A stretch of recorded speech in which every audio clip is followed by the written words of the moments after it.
दोस्तों, मैं अमन स्वागत करता हूं आपके अपने YouTube चैनल एजुकेशन हब पे। बीपीएससी के शिक्षक भर्ती का यह इतिहास का चौथा क्लास है। हमने क्लास 6 के इतिहास को पढ़ रखा है। यह बिल्कुल SCERT पे आधारित है और आज का जो रहेगा वो टॉपिक क्लास 7 के क्लास पे आधारित रहेगा। इस PDF को प्राप्त करने के लिए आप हमारे टेलीग्राम से जुड़ सकते हैं, जिसका लिंक वीडियो के डिस्क्रिप्शन में दिया हुआ है। और अभी तक आपने चैनल को सब्सक्राइब नहीं किया है तो चैनल को सब्सक्राइब अवश्य कर लें। तो चलिए देखते हैं। तो यहाँ पे है कि बिहार राज्य नाम का प्रयोग सबसे पहले 13वीं शताब्दी में इतिहासकार मिन्हाज-ए-सिराज ने किया था तथा बौद्ध बिहार की इस भूमि को अर्ज-ए-बिहार नाम दिया था। किसने दिया था? मिन्हाज-ए-सिराज ने। अगला है कि मध्ययुगीन भारत का आर्थिक जीवन मुख्यतः कृषि पर आधारित था। समाज आगे है आपका कि सबसे पहले कागज का प्रयोग 7वीं ईस्वी के आसपास चीन में किया गया तथा अपने देश यानी कि भारत में इसका प्रयोग 13वीं सदी में किया गया था। अर्थात भारत में कागज का प्रयोग 13वीं सदी में किया गया था। 14वीं शताब्दी में सुल्तान फिरोज शाह ने फिरोजाबाद वर्तमान के दिल्ली में एक मीनार पर अनेक नक्षत्र घड़ियों, एक धूप घड़ी और एक जल घड़ी भी लगवाई थी, जिससे समय का सही सूचना दी जाती थी। अरबों ने भारत में एक नए धर्म इस्लाम धर्म की शुरुआत किया। हजरत मोहम्मद साहब इस्लाम धर्म के पैगंबर थे। मुसलमान जो है कुरान शरीफ को अपना धर्म ग्रंथ और पथ प्रदर्शक मानते थे। आगे हिंदू धर्म में देवी देवताओं के प्रति आस्था व्यक्त करने वालों की अलग अलग तरीके या पद्धति को संप्रदाय कहते हैं। आगे आपका बिहार में प्रसिद्ध हिंदी भक्त कवियों में दरिया साहब का नाम भी उल्लेखनीय है। इनका जन्म शाहाबाद जिले में एक मुस्लिम परिवार में हुआ था। और एक अन्य व्यक्ति हैं जिनका नाम मतलब जिनके बारे में कि पटना जिले के मन्नेर के प्रसिद्ध हजरत शरफुद्दीन अहमद प्रमुख सूफी संत थे। तो ये बिहार के दोनों का नाम याद रखिएगा, दरिया साहब जिनका जन्म आपका शाहाबाद में हुआ है और दूसरा आपका हजरत शरफुद्दीन जिनका जन्म पटना जिले में हुआ है। आगे आपका कि इस समय बिहार में बहुत सी जनजाति समूहों का उदय हुआ, जिसमें से चेरो राजवंश प्रमुख था। चेरो ने शाहाबाद, सारण, चंपारण, मुजफ्फरपुर और पलामू जिले में शक्तिशाली राज्य की स्थापना की।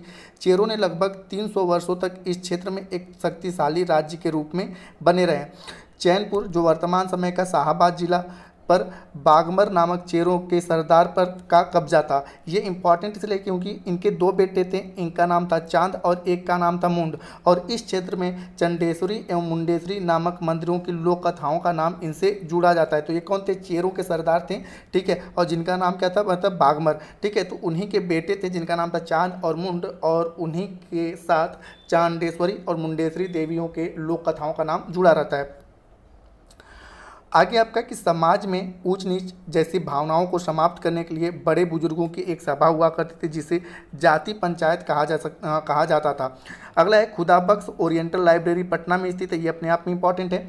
अगला है जो प्राचीन समय में या मध्यकालीन, बेसिक तौर पे हम मध्यकालीन भारत को पढ़ रहे हैं, तो मध्यकालीन भारत के समय में पुस्तकों पर छोटे छोटे जो चित्र बनाए जाते थे उन्हें मिनिएचर कहा जाता था। कल्हड़ की राजतरंगड़ी से हमें कश्मीर के इतिहास के बारे में पता चलता है। अलबर्नी की पुस्तक तहकीक-ए-हिंद या तारीख-उल-हिंद जो उस समय के भारतीय समाज, दर्शन, रीति रिवाजों का वर्णन करती है। मिन्हाज-उस-सिराज की पुस्तक तबकात-ए-नासरी में मोहम्मद, गौरी एवं गुलाम वंश के बारे में चर्चा की गई है। जियाउद्दीन की पुस्तक है तारीख-ए-फिरोजशाही, जिसमें तुगलक वंश की राजनीति पर चर्चा है। अब्दुल फजल के अकबरनामा में अकबर के शासनकाल का वर्णन है। भारत के संदर्भ में बाबर ने अपनी आत्मकथा तुजुक-ए-बाबरी तुर्की भाषा में लिखी, जिसका फारसी अनुवाद बाबरनामा कहलाया। अफ्रीका के मोरक्को का यात्री इब्न बतूता ने रहला की रचना की, जिसमें तुगलक वंश की जानकारी मिलती है और मूलतः इसमें मोहम्मद बिन तुगलक के बारे में जानकारी मिलती है, और जो कि यहाँ पर बेसिक तौर पे इब्न बतूता भारत में 14 वर्षों तक रहता है। अगला है सिरसा का सासाराम रोहतास जिले में स्थित मकबरा हिंदू मुस्लिम स्थापत्य कला के सम्मिश्रण का एक सुंदर नमूना है। और साथ ही साथ मनेर में मखदूम शाह दौलत का समाधि भवन भी एक उच्च कोटि के कला का उदाहरण है। आगे आपका कि बिहार के वेकेटपुर का शिव मंदिर, जिसके लिए राजा मान सिंह ने आर्थिक सहायता प्रदान की थी, और साथ ही साथ रोहतासगढ़ में निर्मित हरिश्चंद्र मंदिर का निर्माण का भी यश राजा मान सिंह को जाता है। अगला है राष्ट्रकूट वंश की नींव दंती दुर्ग ने डाला था तथा उसने अपनी राजधानी मान्यखेत को बनाई थी। पाल वंश के संस्थापक गोपाल थे। शासन के संबंध में इनके शासनकाल में अनेक सारे पदाधिकारियों के उल्लेख मिलते हैं, जैसे कि संधि विग्रह किसे कहा जाता था, यह विदेश विभाग का प्रधान हुआ करता था। अगला है आपका अच्छप तालिका क्या था, आर्थिक या राजस्व मंत्री हुआ करता था। अगला है भंडागारिक जो था वह राजकीय भंडार का अधिकारी हुआ करता था। और अगला है आपका महादंडनायक, यह पुलिस विभाग का प्रधान हुआ करता था।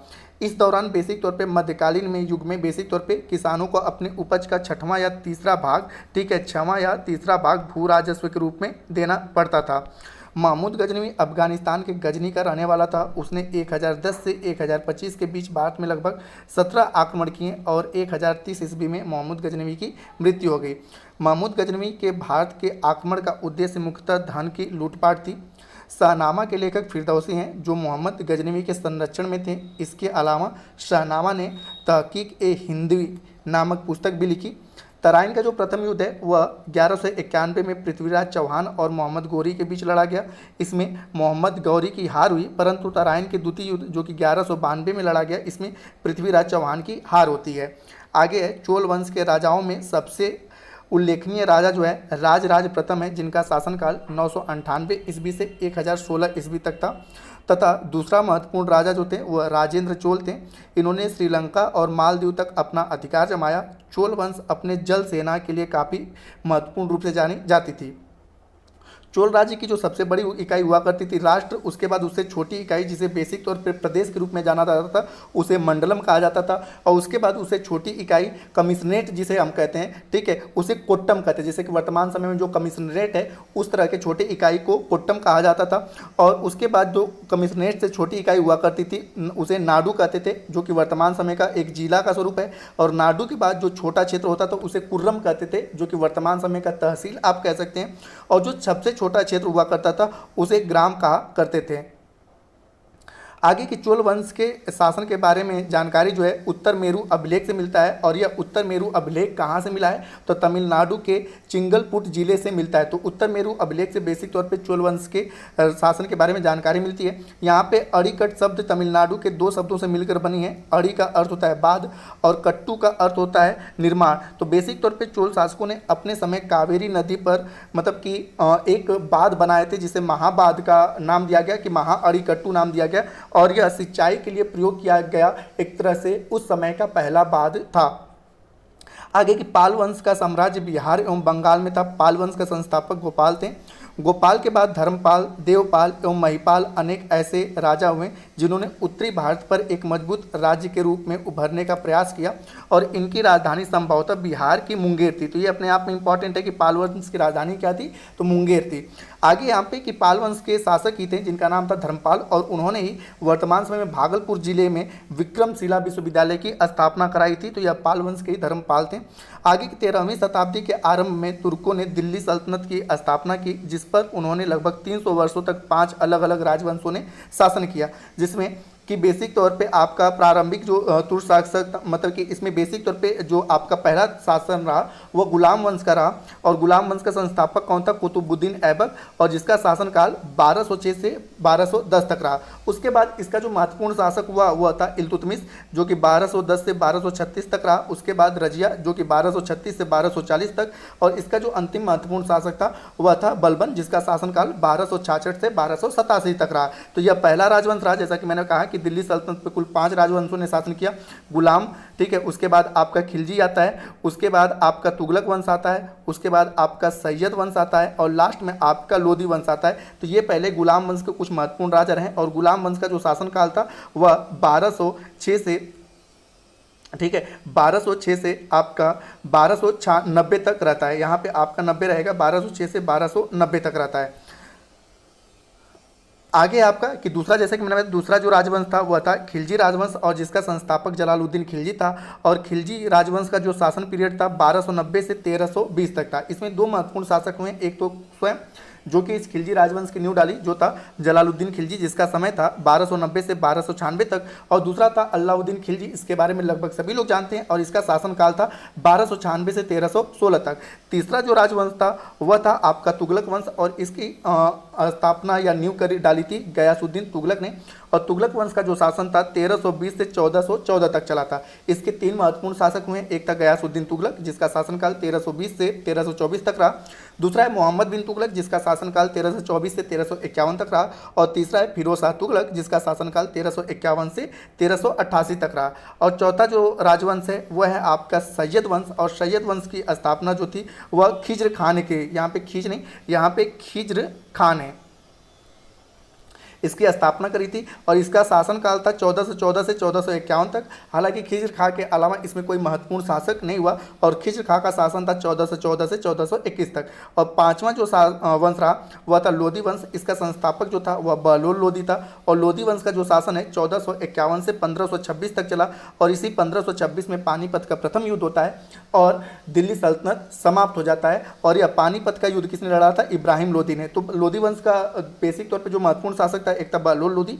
जिसका समय था 1451 से 1489, और दूसरा जो महत्वपूर्ण शासक था वह था इब्राहिम लोधी जिसका समय था 1517 से 1526 तक। आगे है कि 1206 में मोहम्मद गौरी की मृत्यु के बाद उसके प्रमुख गुलाम अधिकारियों ने उसके राज्य को आपस में बांट लिया। इस तरह से कुतुबुद्दीन ऐबक को सिंध एवं मुल्तान के अतिरिक्त शेष भारत के प्रांतों पर नियंत्रण प्राप्त हुआ, परंतु तुर्क राज को भारत में वास्तविक रूप से स्थापित करने का श्रेय इल्तुतमिश को प्राप्त होता है, क्योंकि कभी भी ठीक है जो कुतुबुद्दीन ऐबक था अन्य गुलामों से हमेशा डरा करता था, और बेसिक तौर पे कुतुबुद्दीन ऐबक की राजधानी लाहौर हुआ करती थी, और इल्तुतमिश ने अपनी राजधानी किसको बनाया? दिल्ली को बनाया। और आगे करके है कि यहाँ पे कि भारत में स्वतंत्र राज्य का उसने क्या किया था? स्थापना किया था, और यह पहला सुल्तान था जिसने खलीफा से सुल्तान की उपाधि प्राप्त करी थी। किसने? इल्तुतमिश ने। अब आगे कि उसके उच्च अधिकारियों में रजिया सुल्तान जो कि उसकी बेटी थी एकमात्र महिला सुल्तान होने के कारण विशिष्ट महत्व रखती है। तो ऐसा पूछा जाता है कि दिल्ली सल्तनत की एकमात्र महिला सुल्ताना कौन थी? रजिया सुल्तान। और किस वंश से संबंध रखती है? तो गुलाम वंश से।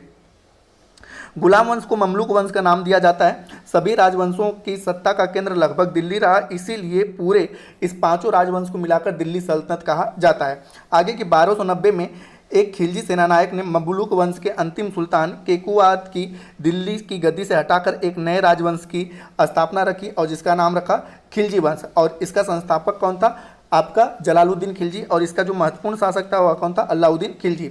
केंद्रीय प्रशासन में वित्त विभाग जिसे विजारत कहा जाता था, जिसका प्रधान वजीर हुआ करता था, और उसके प्रमुख कार्य राजस्व वसूलना, आय व्यय पर नियंत्रण रखना, वेतन बांटना इत्यादि अन्य थे। और अन्य अगर पदाधिकारियों की बात करें तो एक पदाधिकारी इन सब मतलब दिल्ली सल्तनत में हुआ करता था जिसका नाम था आरिजे मुमलकित। ये बेसिक तौर पे क्या हुआ करता था कि सुल्तान की सेना का प्रबंधक था। दूसरा है काजी, यह मुख्य रूप से क्या हुआ करता था? जो वर्तमान समय में सीजेआई है उसी प्रकार से काजी हुआ करता था कि मुख्य न्यायाधीश, जैसे कि वर्तमान समय में 25वें हैं जो मुख्य न्यायाधीश चीफ जस्टिस ऑफ इंडिया, उसी प्रकार से काजी हुआ करते थे। अगला है दीवान ईसा। तो बेसिक तौर पे जो लोग राजकीय फरमान जारी करने का कार्य करते थे उन्हें दीवान ए ईसा कहते थे। और जैसे कि वर्तमान समय में हमारे पास सीबीआई है, ठीक है, उसी प्रकार से उस समय की जो सीबीआई हुआ करती थी, गुप्तचर एजेंसियां हुआ करती थी, उन्हें बरीद ए मुमलकित कहा जाता था। अब आगे कि मंगोल आक्रमणकारी चंगेज खां जो था वह इल्तुतमिश के समकालीन था। अगला है कि अलाउद्दीन खिलजी ने सैनिकों के लिए उनके हुलिया रंगने और घोड़ों के दागने की प्रथा की शुरुआत करी थी। ये अपने आप में इंपॉर्टेंट है कि कौन सा राजा, ठीक है, सैनिकों के हुलिया रंगने और घोड़ों के दागने की प्रथा की शुरुआत करी थी। आगे है कि अलाउद्दीन खिलजी ने अपने सैनिकों को नगद वेतन देने का प्रावधान किया। तो यह दिल्ली सल्तनत का पहला सुल्तान था जो अपने सैनिकों को अस्थायी सेना का हिस्सा, ठीक है, नगद वेतन देने का प्रावधान किया। और बेसिक तौर पे अगर उस समय की बात करें तो जैसे एक घुड़सवार सैनिक को उस समय का 234 टका प्रतिवर्ष मिला करता था। अलाउद्दीन खिलजी के अन्य महत्वपूर्ण काम है कि इसने बाजार नियंत्रण प्रणाली और मूल्य नियंत्रण प्रणाली को भी, ठीक है, लागू किया। और यह किसानों से जो कर था वह 1/5 मतलब आधा हिस्सा लिया करता था, ठीक है। अब उसके फसल मतलब कि उस किसान के खेत में फसल हो या ना हो, ठीक है, अगर आपके पास जितना खेती है उसका आधा हिस्सा आप हमें दोगे टैक्स के रूप में। आगे कि मोहम्मद बिन तुगलक ने 1327 में देवगिरी को राजधानी बनाने का निर्णय लिया और उसका नाम बदलकर दौलताबाद रख दिया, जो कि उसका एक असफल प्रयास रहा। बेसिक तौर पे आप सभी लोगों ने नाम सुना होगा कि मोहम्मद बिन तुगलक को पागल, मतलब कि एक इतिहासकार हैं बर्नी, उन्होंने पागल और सनकी बादशाह कहा। और उनकी जब मृत्यु हुई मोहम्मद बिन तुगलक की, तो उसने एक स्टेटमेंट दिया जियाउद्दीन बर्नी ने कि अंततः राजा को प्रजा से और प्रजा को राजा से मुक्ति मिल गई। तो इसका पहला जो अभियान था उसने राजधानी परिवर्तन किया था कि देवगिरी का नाम बदला दौलताबाद और दिल्ली से दौलताबाद को अपनी राजधानी करी। दूसरा है कि मोहम्मद बिन तुगलक ने खुर्सान वर्तमान के ईरान को जीतने की योजना बनाई, ये भी इसकी एक असफल योजना रही। तीसरा है आपका कि मोहम्मद बिन तुगलक ने सांकेतिक मुद्रा का प्रचलन किया। उस समय बेसिक तौर पे क्या हुआ करता, सोने और चांदी की मुद्राएं प्रचलन में हुआ करती थी और उसने सांकेतिक मुद्रा का प्रचलन किया। और जो सांकेतिक मुद्रा थी वह बेसिक तौर पे तांबा या उससे भी घटिया धातुओं की बनती थी और उस पर किसी प्रकार के विशिष्ट राजकीय चिन्ह नहीं होते थे, जिसके कारण लोग बाग अपने घरों में भी उस मुद्राओं को छापने लगे। तो इस प्रकार से इसका ये भी जो अभियान था वह क्या हो गया, फ्लॉप हो गया। अगर अगला अभियान है कि मोहम्मद बिन तुगलक ने दीवान ए अमीर कोही नामक एक कृषि विभाग की गठन किया था कि इससे बेसिक तौर पे किसानों को कर्ज दिया जाया करता था। तो बेसिक तौर पे यह भी आप इतिहास में डीप में पढ़ेंगे तो इसका यह भी अभियान क्या रहा, असफल रहा। दिल्ली सल्तनत में नहरों के विकास का श्रेय फिरोज शाह तुगलक को जाता है। तुर्क आक्रमणकारी तैमूर लंग ने 1398 से 1399 के बीच भारत पर आक्रमण किया और दिल्ली सल्तनत की प्रतिष्ठा को कमजोर कर दिया। आगे इसी दौरान बिहार में नुहानी अफगानों का शासन था और इस राज्य के अधीन फरीद या शेर खां, जो आगे चल के शेर शाह सूरी बनता है, सासाराम पर उसका क्या हुआ करता था, नियंत्रण हुआ करता था। पानीपत के प्रथम युद्ध में बाबर और इब्राहिम लोदी के बीच हुआ, जो कि 1526 में हुआ और जिसमें बाबर की जीत हुई। और इसी जीत के बाद बाबर ने भारत पर एक नए राजवंश की स्थापना करी जिसका नाम रहा मुगल वंश। और इसी तरह से 1526 के युद्ध से ही दिल्ली सल्तनत समाप्त हो गया। बाबर का जो दूसरा युद्ध था वह खानवा का युद्ध था, जो 17 मार्च 1527 को राणा सांगा और बाबर के बीच लड़ा गया, जिसमें बाबर की जीत हुई। जो आपका तीसरा बाबर का युद्ध था वो था चंदेरी का युद्ध, जो कि 29 जनवरी 1528 में मेदिनी राय और बाबर के बीच में हुआ और जिसमें कि बाबर की जीत हुई। अगला जो युद्ध था घाघरा का युद्ध, जो कि 6 मई 1529 को अफगानों और बाबर के बीच में लड़ा गया, जिसमें बाबर की जीत हुई और 1530 में बाबर की मृत्यु हो गई। और उसके बाद अगला बादशाह जो है हुमायूं बनता है।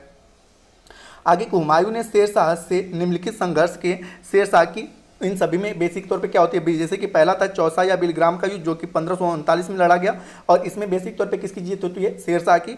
और तीसरा था आपका बिलग्राम का युद्ध, जो कि 1540 में लड़ा गया और इसमें भी क्या होता है, शेरशाह की जीत होती है। और इस तरह से 1540 के बाद एक बार ठीक है मुगल वंश का भारत से अंत हो जाता है और पुनः 1555 में हुमायूं और अफगानों के बीच में संघर्ष होता है और पुनः ठीक है क्या करता है कि हुमायूं इस युद्ध को जीत जाता है और फिर से 1555 में मुगल वंश की नींव पड़ती है।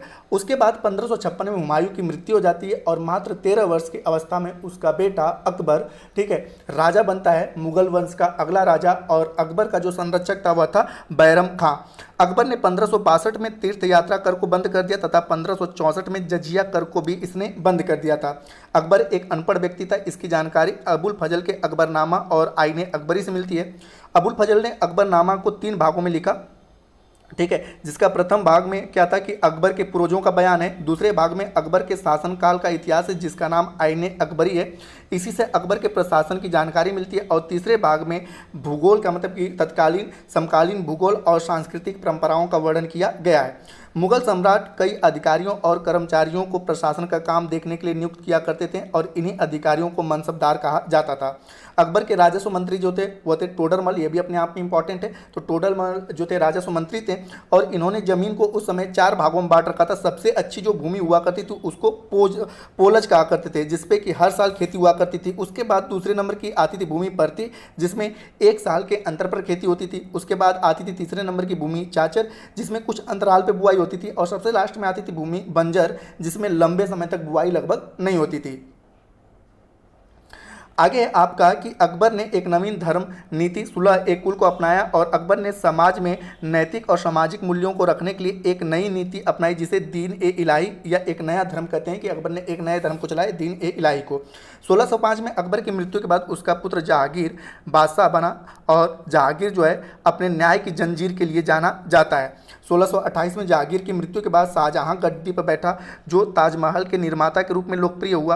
1665 में बादशाह शाहजहां बुरी तरह बीमार पड़ गया, जिसके बाद सत्ता का संघर्ष हुआ और औरंगजेब अगला मुगल शासक बना। और 1707 में औरंगजेब की मृत्यु के पश्चात मुगल वंश अपने पतन की ओर अग्रसर हो जाता है और बेसिक तौर पे मुगल वंश के पतन का कारण आर्थिक कारण लगाया जाता है।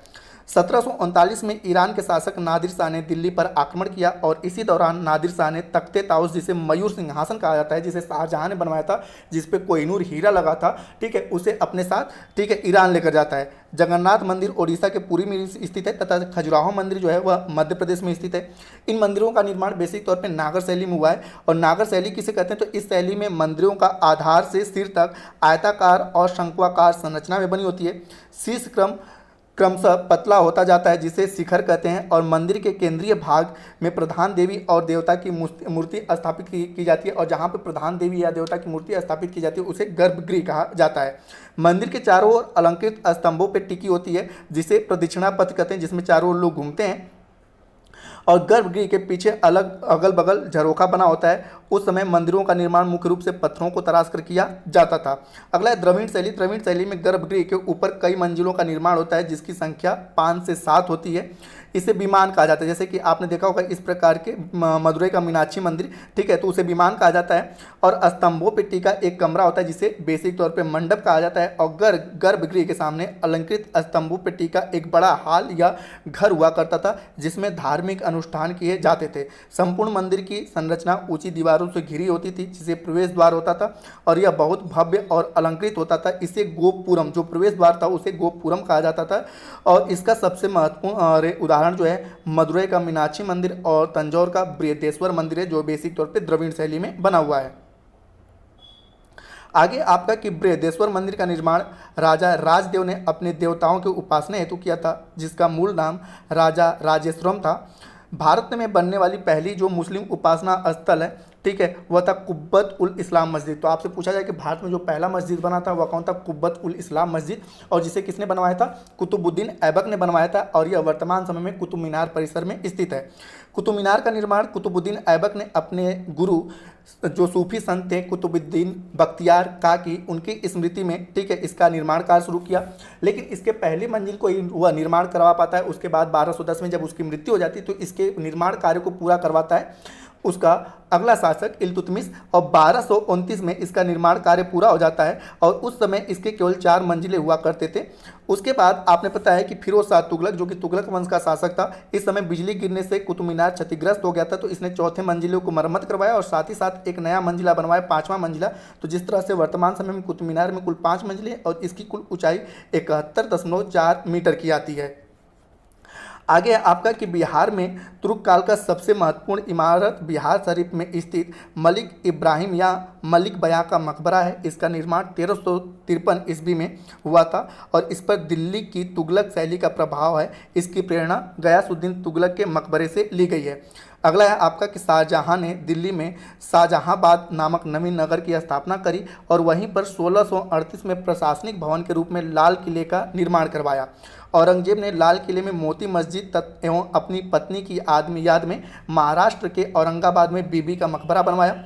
मुगल शैली का बिहार से सबसे सुंदर उदाहरण 1617 में निर्मित शाह दौलत का मंदिर स्थित मकबरा है, जिसे जहांगीर के समय में बिहार के प्रांतपति इब्राहिम काकर ने बनवाया था।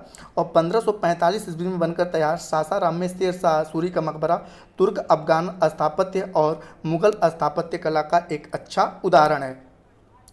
तो दोस्तों ये बेसिक तौर पे आपका क्लास 7 का, ठीक है, 5 चैप्टरों का सार रहा। बाकी 5 चैप्टरों का सार अगले क्लास में रहेगा और मैं इसी तरह से क्लास 8 तक के इतिहास को पढ़ा के उसके बाद अगला टॉपिक आपका जो रहेगा वह रहेगा भूगोल।